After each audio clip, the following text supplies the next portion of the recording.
Salut à tous, c'est Steven et on se retrouve dans cette vidéo pour un nouveau déballage de produits Apple et cette fois-ci c'est pour découvrir ensemble l'iPad Air.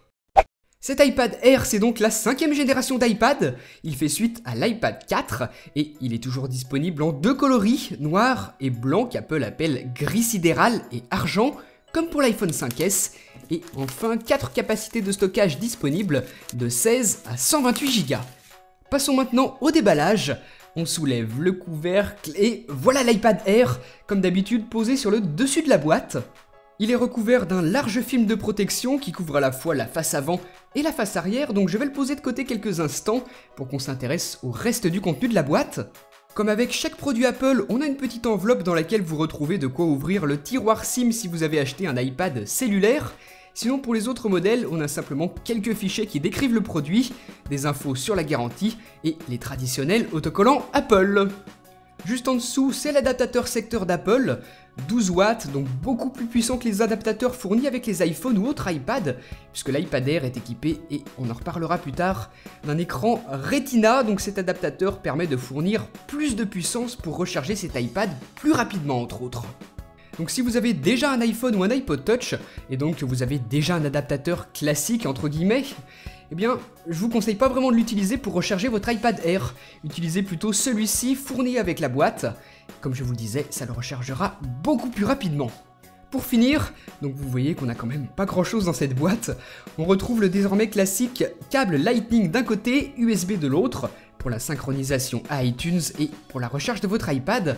Câble que vous pouvez d'ailleurs utiliser avec l'adaptateur secteur USB que je vous ai montré juste avant pour pouvoir recharger votre iPad si vous n'avez pas d'ordinateur sous la main. Voilà, donc c'est tout ce qu'on a dans cette boîte, ça reste assez basique.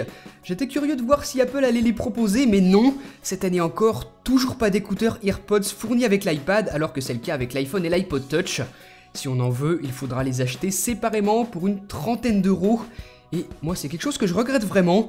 Pour une tablette haut de gamme, Apple pourrait faire l'effort de nous fournir ces écouteurs, mais apparemment non, c'est trop et ils ne sont pas fournis avec l'iPad Air. Cet iPad Air, je vous le disais en début de vidéo, est disponible en deux coloris et moi j'ai choisi le modèle gris sidéral, le voici. C'est le même gris sidéral que pour l'iPhone 5S, une couleur vraiment magnifique, regardez.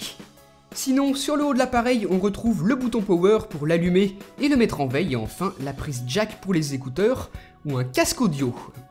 Juste en dessous, ici, c'est le bouton d'accueil, toujours le même, et qui ne remplit pas la fonction de lecteur d'empreintes digitales comme c'est le cas sur l'iPhone 5S.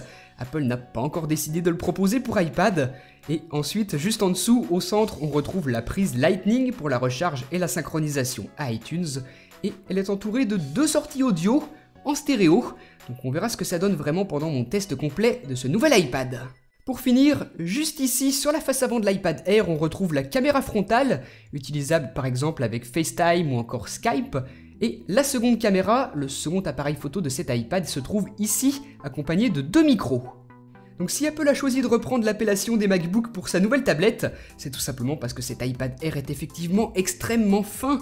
Regardez ces photos comparatives avec juste à côté un crayon de papier.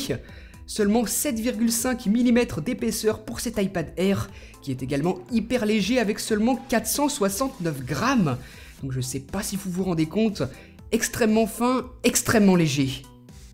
Donc voilà pour ce déballage de l'iPad Air, la toute nouvelle génération de fin 2013. Et moi comme je vous l'ai dit tout à l'heure, je l'ai choisi en noir, plutôt gris sidéral. Donc c'est pas exactement la même couleur que le noir qu'on a eu l'habitude d'avoir depuis la première génération d'iPad. Ce gris sidéral est un petit peu différent et c'est franchement sympa. Bref, vous avez pu vous rendre compte rapidement de ce à quoi ressemble la nouvelle tablette d'Apple. J'espère que ça vous aura plu. N'hésitez pas à me dire ce que vous en avez pensé dans les commentaires de la vidéo.